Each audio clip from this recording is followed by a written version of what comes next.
Hi friends, దేవుడికి నైవేద్యంగా పెట్టాలన్నా, క్విక్గా ఏదైనా స్వీట్ తినాలనిపించినప్పుడు ఇలా సేమియా కేసరి చేసుకోండి. టేస్ట్ అయితే చాలా బాగుంటుంది. ఈ సేమియా కేసరి చేయడం కోసము 2 టేబుల్ స్పూన్లు నెయ్యి వేసుకొని ఫస్ట్ మీకు అవైలబుల్లో ఉన్న డ్రై ఫ్రూట్స్ వేయించుకొని తీసి పక్కన పెట్టుకోవాలి. సేమ్ ఇదే ఆయిల్లోనే 1 కప్పు సేమియా వేసుకొని బ్రౌన్ కలర్ వచ్చేంత వరకు వేయించుకొని తీసి పక్కన పెట్టేసుకుందాము. 1 కప్పు సేమియాకి 2 కప్స్ వాటర్ వేసుకొని వాటర్ బాగా మరిగేటప్పుడు ఫుడ్ కలర్ యాడ్ చేసుకోవాలి. ఫుడ్ కలర్ అనేది పూర్తిగా ఆప్షనల్ మాత్రమే.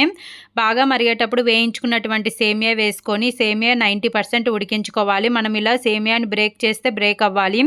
సో ఇలా బ్రేక్ అయిన తర్వాత 1/4 కప్పు షుగర్ యాడ్ చేసుకొని దగ్గరకు వచ్చేంత వరకు ఉడికించుకోవాలి. కన్సిస్టెన్సీ అనేది ఇలా దగ్గరకు వచ్చిన తర్వాత మంచి సువాసన కోసము ఇలాచి పౌడర్, వేయించుకున్న డ్రై ఫ్రూట్స్ వేసుకొని ఒకసారి అంతా బాగా మిక్స్ చేసుకొని ఫ్లేమ్ ఆఫ్ చేసుకుంటే సేమియా కేసరి అనేది రెడీ అయిపోతుంది. మీకు ఈ వీడియో నచ్చినట్లయితే లైక్ చేసి సబ్స్క్రైబ్ చేసుకోండి. Thank you.